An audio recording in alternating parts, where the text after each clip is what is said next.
Hello बच्चों, मैं स्मिता बिजलवान स्वागत करती हूँ आपका आईसीटी वर्चुअल क्लासरूम में। आशा करती हूँ आप सभी लोग स्वस्थ होंगे और अच्छे से अपनी पढ़ाई कर रहे हो।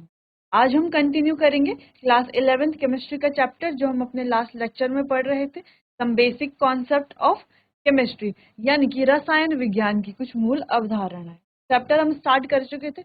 एक रिव्यू हम ले लेंगे, ओवरव्यू हम ले लेंगे जो हमने अपने लास्ट लेक्चर में पढ़ा। बाकी हम आगे इस चैप्टर को कंटिन्यू करेंगे। इस चैप्टर में जो है हम बेसिक कॉन्सेप्ट्स के बारे में पढ़ रहे हैं, जो कॉन्सेप्ट जो है हमें क्लास 11th में ही नहीं, क्लास 12th में भी काम आएंगे। कुछ कंसंट्रेशन टर्म्स होंगे और कुछ जो है बेसिक पार्ट भी होगा जो हमें यहाँ पर अच्छे से पढ़ना है। चलिए, तो सबसे पहले इंट्रोडक्शन, ये हम पढ़ चुके थे। रसायन शास्त्र, रसायन विज्ञान जो है वो क्या है, उनमें हम क्या पढ़ते हैं, पदार्थों के उनके गुण, उनका रचना यानी कि जो स्ट्रक्चर होता है उनमें क्या परिवर्तन होता है, चेंजेस क्या होते हैं, एनर्जी में क्या चेंजेस होते हैं, ये सारी चीजें हमें यहाँ पर पढ़नी है। अब जैसे कि हम जान, मैटर जो है किससे बना हुआ है। देखो, मैटर यानी कि यहाँ पर हम पदार्थ के बारे में पढ़ते हैं ना, पदार्थों के बारे में, उनके गुणों में संरचना और उनके परिवर्तन का विज्ञान है। इस बारे में हम यहाँ पर पढ़ते हैं। मैटर यानी कि जो हमारा पदार्थ है वो किससे मिलकर के बना है, किससे मिलकर के बना है। देखो, वो किससे मिलकर से बना है, एटम्स एंड मॉलिक्यूल्स से मिलकर के बना है। मेनली हम क्या कहते हैं कि वो किससे मिलकर के बना है, एटम यानी कि परमाणु से मिलकर के बना है। क्या कोई भी हमारा मैटर है, कोई भी हमारा पदार्थ है, वो किससे मिलकर के बना है, एटम से मिलकर के बना है।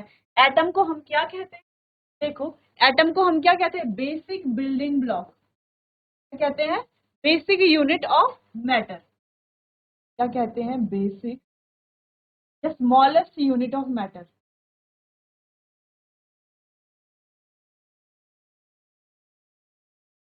स्मॉलेस्ट मैटर, ये हमने पढ़ लिया था लास्ट लेक्चर में। और मॉलिक्यूल जो हमारे किससे बने होते हैं, more than one atom, more than one atom, एक से ज्यादा एटम से ये क्या बनता है, हमारा मॉलिक्यूल बनता है। एटम जैसे कि हमारी क्या हो गए, ऑक्सीजन, नाइट्रोजन, फ्लोरीन, ठीक। मोर देन वन एटम यानी कि O2, F2, या हम कहें O2, N2, ठीक। इस प्रकार से ये क्या है, हमारे सारे मॉलिक्यूल्स हैं, ठीक।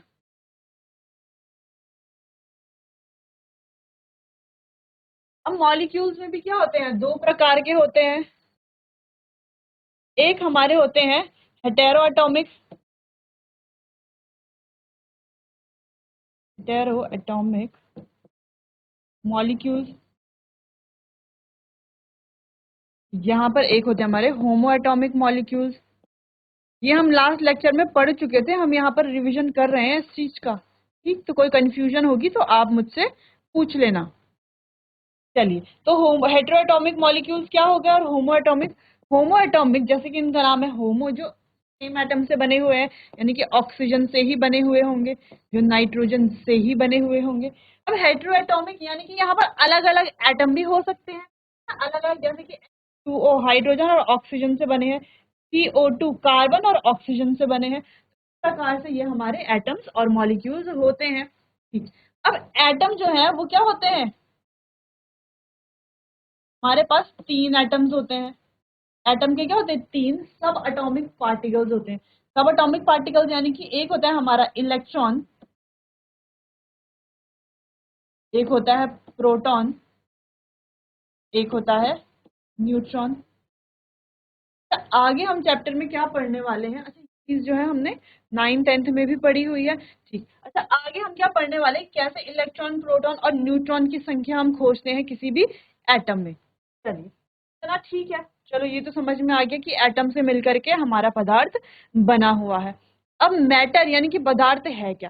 पहले तो हमने ये समझ लिया कि ये बना हुआ किससे किससे बना हुआ है, मैटर से बना हुआ है, सॉरी किससे बना हुआ है, एटम से बना हुआ है। ठीक, चलो इतना तो समझ आ गया कि ये एटम से बना हुआ है। अब मैटर होता क्या है, मैटर जिसमें क्या होता है, anything which occupy space and have मास, यानी कि जो जगह घेरती है और जिसमें क्या होता है, मास होता है। तो हम सिंपली क्या कह सकते हैं कि मैटर क्या हो गया, जिसमें वॉल्यूम यानी कि आयतन प्लस मास हो, वॉल्यूम हो और क्या हो, मास हो।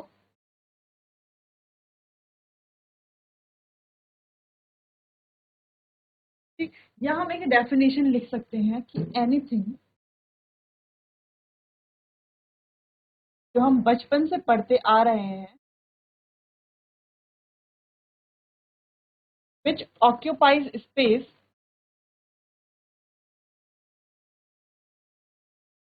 ऑक्यूपाइज स्पेस यानी कि जो जगह घेरती है, स्पेस ऑक्यूपाई करती है, जगह घेरती है। कौन घेरेगा, वॉल्यूम है ना, आयतन होगा वही तो जगह घेरेगा।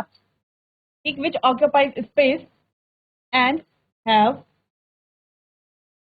मास, जो स्पेस ऑक्यूपाई करती है और जिसका क्या है, मास है, यानी कि द्रव्यमान है, कुछ भी क्या है, मास है, द्रव्यमान है। ठीक, तो जैसे कि ये पेन है, हम है, एग्जाम्पल क्या हो सकते हैं, जैसे कि ये पेन है। आप अपने आसपास देखिए, कई वस्तुएं आपको दिखेंगी, पेंसिल है, ठीक, टेबल है, बैग है। तो आप अपने आसपास जितनी वस्तुएं देखेंगे, जितनी वस्तुएं आपको दिखेगी, वो सारे ही क्या होगी, हमारे मैटर होगी। क्यों, क्योंकि वो क्या कर रही है, जगह भी घेर रही है और उनका कुछ ना कुछ द्रव्यमान भी है। ठीक, इसीलिए इन्हें क्या कहा जा रहा है, मैटर यानी कि पदार्थ कहा जा रहा है। ठीक, अब पदार्थ तो हमें पता चल गया, क्या वायु भी क्या है, हमारा एक पदार्थ है। ये एक्सपेरिमेंट, ये जो है हम एक प्रयोग द्वारा कल अपने लास्ट लेक्चर में हम समझ चुके हैं कि वायु जो है क्यों है, क्योंकि ये भी क्या करती है, इसका भी द्रव्यमान है और ये भी जगह घेरती है। ठीक, अब कैसे जगह घेरती है, एक डेफिनेट इसका वॉल्यूम या डेफिनेट नहीं होता, लेकिन होता है। ठीक, चलिए इनडेफिनेट वॉल्यूम हम इसका कहते हैं। चलिए, तो इतना तो समझ में आ गया कि पदार्थ क्या है, किससे बना है, एटम से बना हुआ है। ठीक, अब पदार्थ की अवस्थाएं क्या है, स्टेट्स ऑफ मैटर।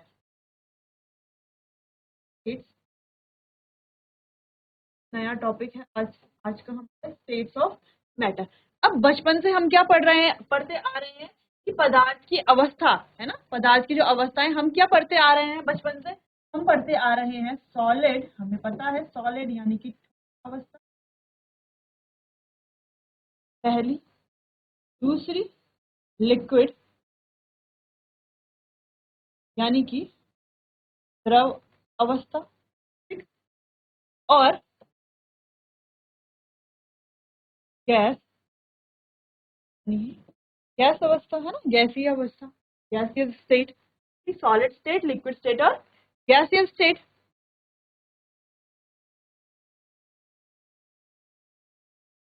चलिए, गैसीय, लेकिन यहाँ पर अब हम 11th में पहुंच चुके हैं, तो हमें दो और स्टेट होती हैं, दो और अवस्थाएं होती हैं, उनके बारे में पता होना जरूरी है। भले ही हमें वो जो है, ये दो अवस्थाएं जो हम यहाँ पर अभी पढ़ेंगे, उनको जो है हमें यहाँ चैप्टर में नहीं पढ़ना, लेकिन हमें मालूम होना चाहिए कि ये जो हमारे पास स्टेट है वो क्या है, ये भी हमारे पास अवस्था होती है पदार्थ की। है प्लाज्मा, और पांचवी है हमारी Bose Einstein condensate, Bose Einstein condensate. ठीक, बोस आइंस्टीन, ये हमारे पास क्या है, दो एक्स्ट्रा स्टेट है, लेकिन पढ़नी हमें क्या है, सिर्फ ये तीनों ही स्टेट हमें यहाँ पर पढ़नी है। अब इन तीनों स्टेट के बारे में, अब जैसे कि हम जानते हैं कि अवस्था में हम क्या चीजें पढ़ते हैं, क्या पढ़ेंगे, एक तो इनका क्या पढ़ेंगे, शेप पढ़ेंगे, इनका आकार कैसा है भाई। ठीक, पहली चीज क्या पढ़ा जाएगा, शेप के बारे में। अब इनका आकार कैसे, अब हमें पता है इसका आकार होता है, सॉलिड का तो एक क्या होता है, डेफिनेट शेप होता है, एक आकार होता है, निश्चित आकार होता है, जबकि जो लिक्विड है उसका कोई डेफिनेट शेप नहीं होता। क्योंकि क्योंकि उसको हम जिस भी शेप में डाल दे वो उसका ही आकार ले लेती है। जैसे कि हम कहें, हम जल को जो है हमारे पास क्या है, आधा हमारे पास 100 ml क्या है, हमारे पास जल है, कोई भी लिक्विड है, ठीक, तो उसको अगर हम एक गोल बर्तन में डालें तो वो गोल शेप का हो जाएगा, उसको अगर हम एक चौकोर बर्तन में डालें तो वो चौकोर शेप का हो जाएगा, उसको हम जिस तरह के शेप में डालें, त्रिकोण शेप में डालें तो वो त्रिकोण आकार ले लेगा, ठीक, तो शेप ये ले लेगा। जबकि गैस, इसका कोई डेफिनिट शेप नहीं होता। अगली चीज हम वॉल्यूम के बारे में पढ़ते हैं, यानी कि आयतन। ठीक, ये हम बचपन से पढ़ चुके होते हैं, यहाँ पर हम इसको ज्यादा एलोबोरेट नहीं करेंगे, थोड़ा थोड़ा ही इसके बारे में जानेंगे। ठीक, तो वॉल्यूम, अब वॉल्यूम देखो, सॉलिड का क्या होता है, फिक्स वॉल्यूम होता है, गैस का वॉल्यूम होता है, लिक्विड का वॉल्यूम होता है। देखो इनका क्या होता है, इनडेफिनेट वॉल्यूम होता है, ठीक, जबकि इसका क्या होता है, फिक्स वॉल्यूम होता है। ठीक, चलो आगे बढ़े। मास, मास भी हम जानते हैं, जो हमारा द्रव्य होता है, द्रव्यमान होता है। ठीक है, अब यहाँ तक तो ये तीनों तो हमें पता है, ये तीनों तो हमें ज्यादा अच्छे से क्या है, ये तीनों तो हम पहले भी पढ़ चुके होते हैं 9th 10th में। ठीक, तो ये तीनों के बारे में तो हमें पता है, इन तीनों के बारे में ज्यादा हमें पढ़ने की जरूरत नहीं है। ठीक, चैप्टर के बीच के टर्म्स आते रहेंगे तो हमें और ज्यादा समझ आता रहेगा। लेकिन एक और टर्म है, थर्मल एनर्जी, थर्मल ऊर्जा, थर्मल एनर्जी। अब थर्मल एनर्जी क्या है, अब थर्मल एनर्जी क्या है, यानी कि जो पार्टिकल्स होते हैं मैटर में, किसी भी मैटर में जो पार्टिकल्स होते हैं, उनसे जो एनर्जी होती है, उनके मोशन से जो एनर्जी होती है, पार्टिकल्स के मोशन से जो एनर्जी होती है, उसे क्या कहा जाता है, थर्मल एनर्जी कहा जाता है। मोशन यानी कि ऐसे हिलना डुलना, एक जगह से दूसरी जगह जाना, ठीक, उसी को तो मोशन कहा जाता है। जैसे अभी ये क्या है, स्ट्रेट है ना, कुछ मोशन नहीं है, अब क्या है, ये मोशन में है। ठीक, तो इसी प्रकार यहाँ पर एनर्जी, जो एनर्जी किससे क्या कैसे होती है, energy, energy due to motion of particles, जो भी हमारे पार्टिकल्स हैं, कण हैं, उनके जो मोशन से जो एनर्जी होती है, उसे ही क्या कहा जाता है, थर्मल एनर्जी कहा जाता है। अब थर्मल एनर्जी, अगर हम सॉलिड, लिक्विड और गैस की बात करें, अगर हम यहाँ सॉलिड, लिक्विड और गैस की बात करें तो थर्मल एनर्जी ज्यादा किसकी होगी। अगर हम बात करें कि सॉलिड, लिक्विड और गैस, यानी कि ठोस, द्रव और गैस में से सबसे ज्यादा जो है थर्मल एनर्जी किसकी होगी।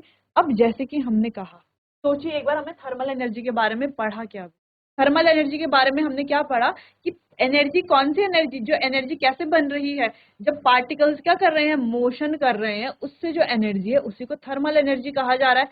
अब अगर हम देखें सॉलिड में, तो सॉलिड में क्या पार्टिकल्स मोशन करते हैं, करते हैं। अगर हम सॉलिड का स्ट्रक्चर देखें तो कुछ इस प्रकार सॉलिड का स्ट्रक्चर होता है,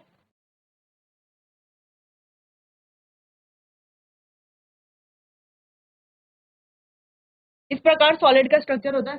तो क्या इसके अंदर जो कण है वो मोशन करते हैं, मोशन तो नहीं करते, यानी कि सबसे कम जो है थर्मल एनर्जी इसकी होगी, ठीक, क्योंकि इसके अंदर जो पार्टिकल है वो मोशन नहीं कर रहे। उसके बाद अगर हम लिक्विड की बात करें तो इसके पार्टिकल थोड़ा दूर होते हैं, तो इन ये क्या कर सकते हैं, मोशन। अच्छा, इसके पार्टिकल मोशन क्यों नहीं कर रहे, क्लोजली पैक है ना, एकदम से, क्या सॉलिड स्ट्रक्चर कैसा, उसके पार्टिकल एकदम टाइट है, ठीक, तो वो मोशन नहीं कर पा रहे, ठीक है। अब लिक्विड के देखें तो इसके पार्टिकल्स क्या होते हैं, थोड़ा सा दूर दूर होते हैं, तो इसमें जो है थोड़ा थर्मल एनर्जी तो होगी, होगी थर्मल एनर्जी थी। अब हम गैस की बात करें तो इसके पार्टिकल्स तो बहुत दूर दूर होते हैं, होते हैं दूर दूर, बहुत ज्यादा दूर दूर होते हैं, ठीक, इसीलिए सबसे ज्यादा थर्मल एनर्जी गैस में होती है, फिर लिक्विड में, और सबसे कम थर्मल एनर्जी होती है हमारे, हम या हम कहें एनर्जी, थर्मल एनर्जी नहीं होती है, सबसे कम हम कहें किसमें है, सॉलिड में, जो हमारे ठोस है। सबसे ज्यादा गैस में होती है। क्यों गैस में होती है ये हम समझ चुके हैं, क्योंकि इसके कण क्या है, बहुत दूर, ठीक है, जिससे ये क्या करे, पार्टिकल्स क्या करेंगे, मोशन करेंगे, थर्मल एनर्जी बढ़ेगी ज्यादा, ठीक।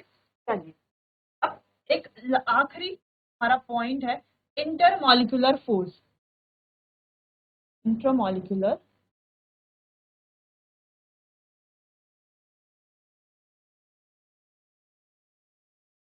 फोर्स।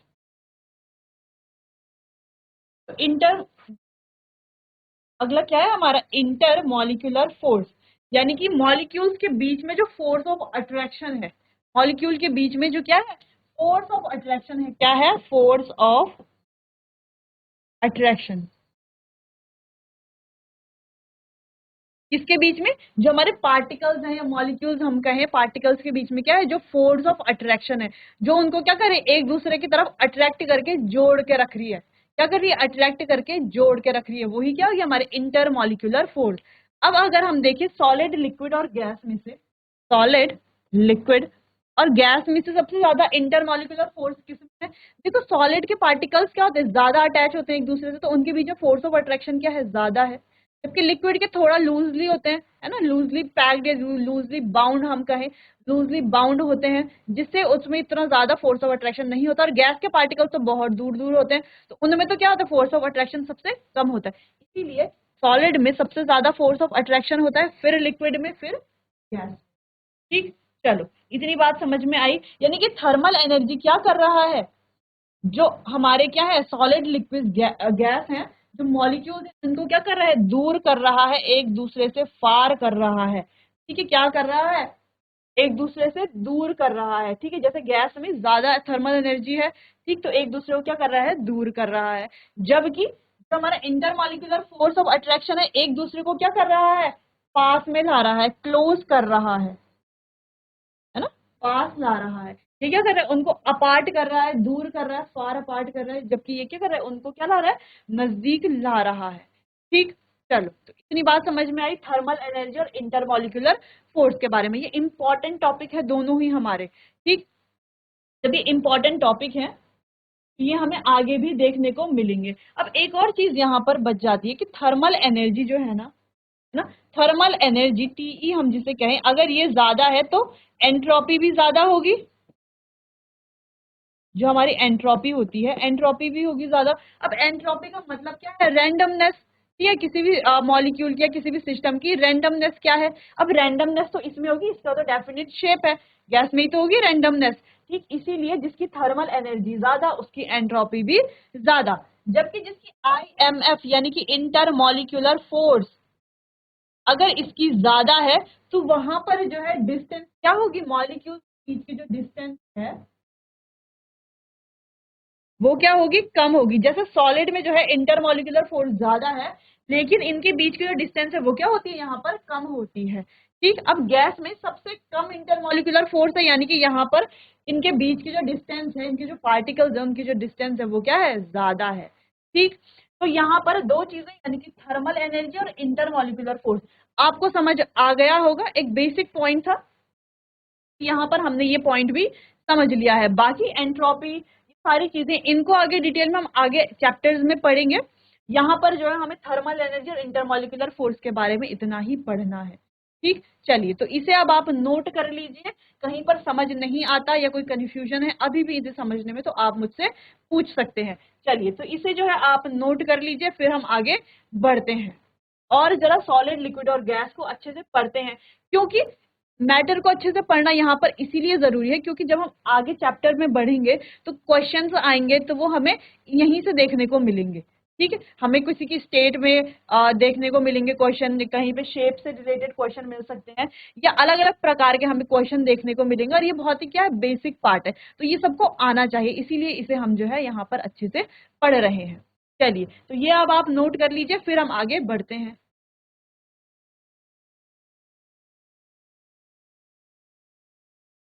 चलिए आगे बढ़ते हैं। तो तीन हमारे पास क्या है, एक सॉलिड, लिक्विड और गैस, ये तीन हमारे पास मेन क्या होती हैं, मैटर की यानी कि पदार्थ की अवस्थाएं होती है। ये हमें यहाँ पर पढ़नी है सब। ठोस,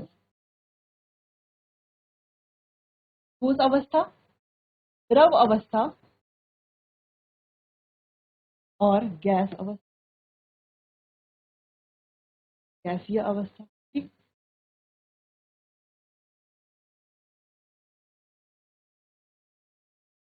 ठीक, चल समझ में आया। अब जो है ठोस में क्या होता है, इसका देखो डेफिनेट शेप होता है, डेफिनेट शेप है ना, इसका क्या होता है, एक निश्चित आकार होता ही है, होता है डेफिनेट शेप, और डेफिनेट वॉल्यूम भी होता है। डेफिनेट शेप होता है और डेफिनेट वॉल्यूम होता है। ठीक, यानी कि इसका क्या होता है, डेफिनेट आकार भी होता है और एक निश्चित क्या होता है, आयतन भी होता है। जबकि लिक्विड जो है इसका डेफिनेट वॉल्यूम तो होता है, डेफिनेट वॉल्यूम तो होता है, वॉल्यूम तो हमें पता है डेफिनेट है, लेकिन नॉट डेफिनेट शेप। इसका शेप जो है वो डेफिनेट नहीं होता। इसका शेप क्या होता है, जिस तरह के कंटेनर में इसे रखा जाता है वही इसका शेप बन जाता है। अगर इसे गोला आकार में रखा जाएगा तो गोला इसका शेप है ना, गोल शेप का ये हो जाएगा। अगर जो इसे त्रिकोण वाले फ्लास्क में रख दिया जाएगा तो वही इसका शेप हो जाएगा। अगर जो इसे चौकोर में रख दिया जाएगा तो वही शेप, यानी कि जो कंटेनर होगा वही उसी का ये शेप ले लेगा। ठीक, इसीलिए इसका क्या है, डेफिनेट शेप नहीं है। यहाँ पे ना तो डेफिनेट शेप है, ना ही डेफिनेट वॉल्यूम है। ठीक, ना ही डेफिनेट शेप है, ना ही डेफिनेट वॉल्यूम है। ऐसा क्यों? सॉलिड जो होता है हमारा, अगर यहाँ पर क्या है, बीकर है हमारे पास, यहाँ पर हम देखें सॉलिड में क्या होता है, एक डेफिनेट इसका क्या होता है, शेप होता है। अगर ये शेप है तो यही शेप रहेगा, क्योंकि इसके मॉलिक्यूल्स, इसके जो पार्टिकल्स है ना, इसके जो कण हैं, ये जो पार्टिकल्स हैं ये आपस में क्या होते हैं, क्लोजली पैक्ड होते हैं। आपस में क्या होते हैं, इनके बीच का जो फोर्स ऑफ अट्रैक्शन है वो बहुत ज्यादा होता है। फोर्स ऑफ अट्रैक्शन यानी कि जो इंटरमॉलिक्यूलर फोर्स होता है इनमें वो बहुत ज्यादा होता है। इस वजह से इनमें क्या होता है, इंटरमॉलिक्यूलर फोर्स, इंटरमॉलिक्यूलर फोर्स क्या होता है, ज्यादा होता है। इंटरमॉलिक्यूलर फोर्स क्या होता है, ज्यादा होता है, जिस वजह से इनका क्या एक डेफिनेट शेप होता है। अब यहाँ पर जो है, अगर पार्टिकल्स रख दिए गए हैं तो इस तरीके से ये थोड़ा दूर दूर रहते हैं, थोड़ा ही दूर, ज्यादा नहीं, थोड़ा थोड़ा रहते हैं। तो हमें क्या पता चलता है, इसका डेफिनेट वॉल्यूम तो है लेकिन शेप नहीं है। ठीक, चल इनके बीच की इंटरमॉलिक्यूलर फोर्स कम होती है, इसीलिए ये जो है आपस में क्या होते हैं, जुड़ नहीं जाते ना, आपस में क्या एक साथ नहीं आ पाते, जिस वजह से ये थोड़ा डेफिनेट इनका शेप नहीं हो पाता। जबकि जो गैस के जो मॉलिक्यूल्स हैं यहाँ पर सबसे ज्यादा क्या होती है, थर्मल एनर्जी, थर्मल एनर्जी ज्यादा होती है, जिस वजह से इनके जो मॉलिक्यूल्स है वो क्या होते हैं, दूर दूर होते हैं। ठीक, यहाँ पर थर्मल एनर्जी क्या होती है, बहुत ज्यादा होती है। ठीक, चलो इतना आपको समझ में आ गया होगा। अब आगे बढ़े, सॉलिड, लिक्विड और गैस।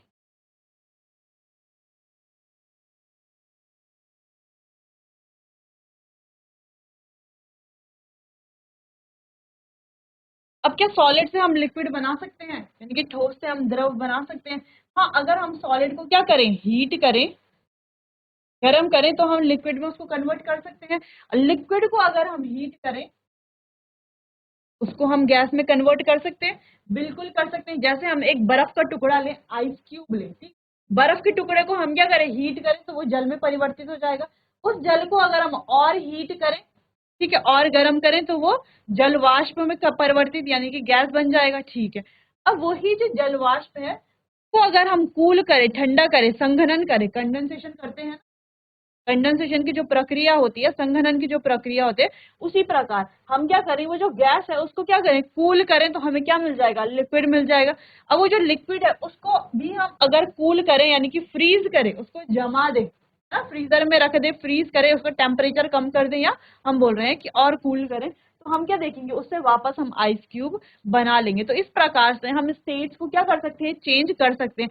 लेकिन कैसी स्टेट, फिजिकल स्टेट की यहाँ पर बात हो रही है, फिजिकल स्टेट। ठीक, चलिए, ये आपको समझ में आया कि क्या होता है, इसका डेफिनेट शेप होता है, डेफिनेट वॉल्यूम होता है। जबकि इसका डेफिनेट वॉल्यूम तो होता है लेकिन डेफिनेट शेप नहीं होता। इसका ना डेफिनेट शेप होता है ना डेफिनेट वॉल्यूम होता है। ठीक, चलिए नोट कीजिए, अब कहीं पर कंफ्यूजन लगे तो आप मुझसे पूछ सकते हैं। चलिए नोट कीजिए, फिर हम आगे बढ़ते हैं। चलिए,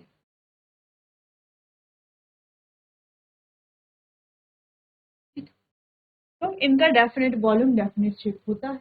लिक्विड डेफिनेट वॉल्यूम तो होता है लेकिन शेप डेफिनेट नहीं होता। ये क्या शेप ले लेती हैं, जिस कंटेनर में रख देंगे उसी का शेप ले लेती हैं। अब यहाँ पे ना तो डेफिनेट शेप होता है ना तो वॉल्यूम होता है, तो ये जो पूरा कंटेनर है उसको क्या कर लेता है, उसके स्पेस को ऑक्यूपाई कर लेता है। क्या कर लेता है, स्पेस ऑक्यूपाई कर लेता है, पूरा स्पेस ऑक्यूपाई कर लेता है, यानी कि जगह घेर लेता है। जिस कंटेनर में रखा है उसकी पूरी जगह को क्या कर लेता है, घेर लेता है। जैसे हमने कहा बलून, अगर हम एक बलून लें, ठीक, क्या लें, एक गुब्बारा लें, 3 गुब्बारे हमने लिए, 3 गुब्बारे लिए। अब एक गुब्बारे में हमने क्या डाला, इस प्रकार से सॉलिड डाला, तो वो तो यहाँ पर डाला तो यहीं पर रहेगा सॉलिड, ठीक। लिक्विड डाला तो वो इस प्रकार से नीचे यहाँ पर चला जाएगा लिक्विड। अगर हमने उसमें गैस डाली तो गैस क्या हो जाएगी, पूरे इसमें भर जाएगी, गैस के जो कण होंगे पूरे इसमें भर जाएंगे, पूरे में, पूरे स्पेस को ये क्या कर लेगा, ऑक्यूपाई कर लेगा, पूरी जगह ये घेर लेगा। तो बलून के एग्जांपल से हम सॉलिड को जो है डेफिनेट वॉल्यूम और शेप होने के कारण वो क्या करता है, उतनी ही जगह घेरेगा जितना उसका शेप है, ठीक। इसके अलावा एक्स्ट्रा जगह वो नहीं घेरेगा। जबकि जल, इसका एक फिक्स वॉल्यूम तो है लेकिन क्या है, डेफिनेट शेप नहीं है, इसीलिए अगर इसे बलून में डाला गया तो ये बलून का शेप ले लेगा, ठीक है। चलिए, अगला गैस। गैस का ना तो डेफिनेट वॉल्यूम है ना तो डेफिनेट शेप है, तो इसे जिस कंटेनर में रखा जाएगा तो उसकी पूरी क्या कर लेगा, जगह स्पेस को ऑक्यूपाई कर लेगा, क्योंकि इसके जो पार्टिकल्स होते हैं बहुत ही दूर दूर होते हैं। क्या होते हैं, पार्टिकल्स बहुत ही दूर दूर होते हैं, ठीक। चलिए, तो इस प्रकार से ये भी हमने समझ लिया। आशा है आपको ये अच्छे से समझ आया होगा, इनों में डिफरेंशिएट करना। चलिए, अब आगे बढ़ते हैं क्लासिफिकेशन, वर्गीकरण की तरफ। अब जो है हमारा मैटर जो है, पदार्थ जो है, वो उसका कैसे जो है वर्गीकरण करते हैं, किस बेस पे। मैटर को जो है जब हम क्लासिफाई करते हैं तो प्योर सब्सटेंस और मिक्सचर में क्लासिफाई करते हैं, ठीक। अच्छा सुनिए, सबसे पहले हमने क्या पढ़ा, सबसे पहले हमने पढ़ा कि केमिस्ट्री क्या होती है और यहाँ हमें पढ़ना क्या है, ठीक। उसके बाद हमने क्या पढ़ा कि केमिस्ट्री किससे बनती है, मैटर से, है ना। किसके बारे में पढ़ते हैं, मैटर के बारे में, पदार्थ के बारे में पढ़ते हैं, ठीक। चलिए, इतना भी समझ में आ गया। अब फिर उसके बाद हमने पढ़ा कि पदार्थ जो है वो किससे बनते हैं, वो जो है एटम से बनते हैं, एटम से मॉलिक्यूल फिर हमारे पदार्थ बनते हैं। फिर हमने पढ़ा कि एटम्स क्या होते हैं और मॉलिक्यूल्स क्या होते हैं। फिर हमने पढ़ा ये एटम्स और मॉलिक्यूल्स पदार्थ बनाते हैं तो पदार्थ की क्या क्या अवस्थाएं होती हैं, तो उसकी सारी अवस्था जो भी, जितने भी हमारे स्टेट होती हैं वो हमने पढ़ी। अब जो है यहाँ पर हम पढ़ेंगे पदार्थ का वर्गीकरण, इन्हें तो अलग अलग पार्ट में क्या किया जाता है, डिवाइड किया जाता है, या दो उसमें हमें क्या कर दिया जाता है, वर्गीकृत कर दिया जाता है। एक होते हैं हमारे प्योर सब्सटेंसेस, ठीक, शुद्ध जो हमारे पदार्थ होते हैं। एक होते हैं हमारे मिश्रण, जिसे हम मिक्सचर कहते हैं। अब जैसे कि नाम है प्योर सब्सटेंस, तो ये क्या होंगे, प्योर सब्सटेंस होंगे। ये क्या है, किसी चीज के मिश्रण होंगे, इसीलिए इन्हें क्या कहा जा रहा है, मिश्रण कहा जा रहा है, ठीक है। अब जो हमारे प्योर सब्सटेंस होते हैं वो भी दो प्रकार के होते हैं, एक होते हैं हमारे एलिमेंट और एक होते हैं हमारे कंपाउंड।